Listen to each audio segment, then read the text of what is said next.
Episode 34 this week, I Mudd. I Mudd is the episode. This one features the return of Harry Mudd.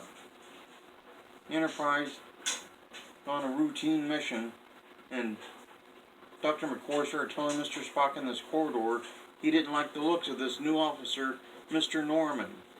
Spock got very irritated, told him he had no basis in logic for not liking him. McCoy listed all the reasons. Spock told him it was illogical, and then insulted his medical skill.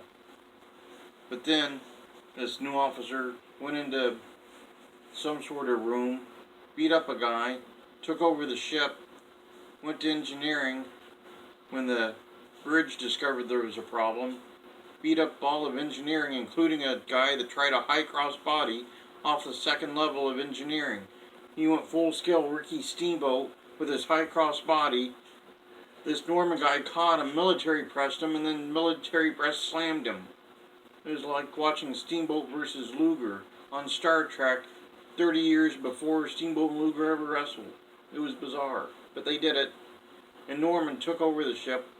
Then he went to the bridge, told the bridge that he'd taken over the ship, triggered an explosive. If they tried to stop him, the explosive would go off. Spock's like, yeah, he did. Confirmed. And then the guy says, well, we're going to this planet.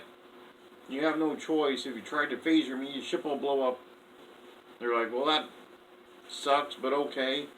And then he wouldn't tell them who had ordered this or where they were going. He just went to Bettymon. Slept standing up on the bridge. Uhura and Scotty almost bumped into him. They looked annoyed, like they hadn't realized he was going to be there after 4 days. Standing in the same spot. They were like, him again. He'd been there 4 days, from what they said. They get to this planet. Norman wakes up, orders the captain, the first officer, the medical officer, the communications officer, and the navigator to go to the planet. The most random group of officers ever.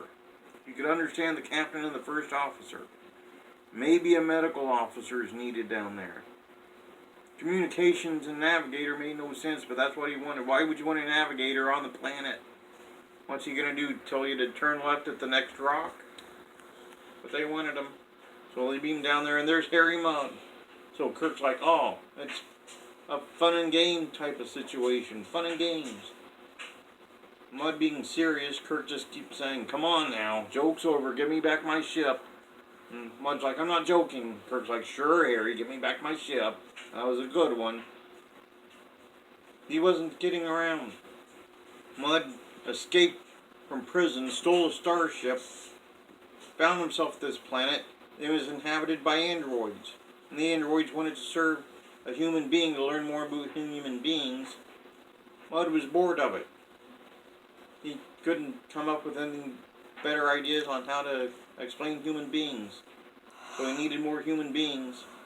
So somehow Norman made it to the Enterprise,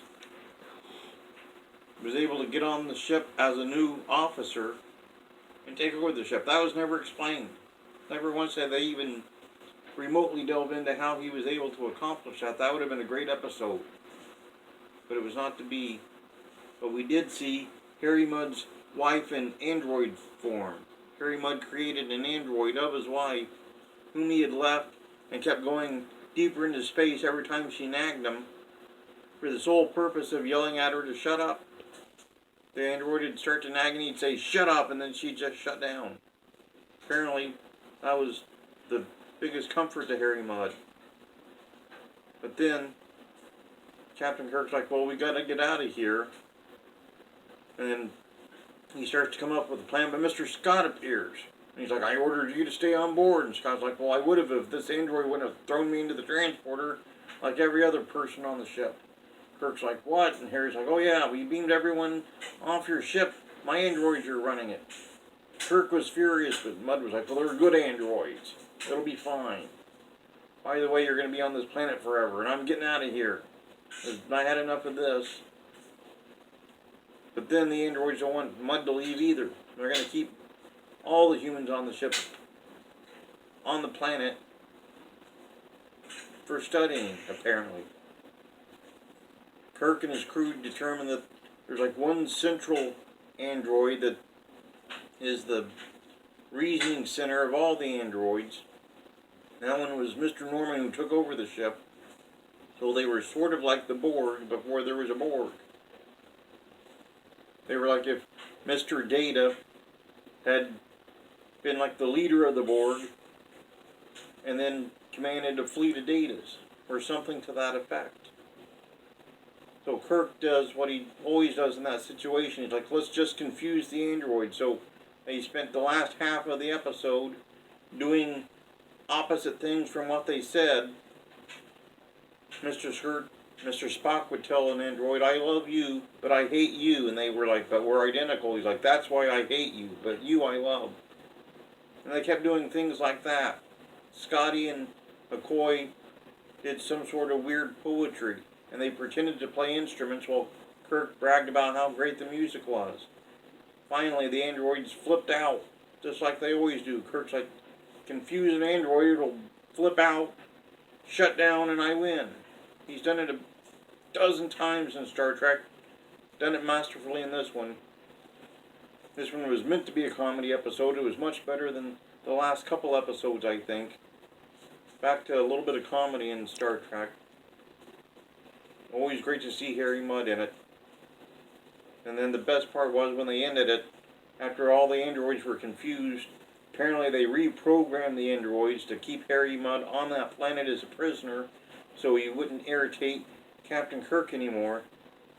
And then they made a new series of androids. They made 500 of Harry Mudd's wife to nag him. He was for words. He started to flip out like the androids had.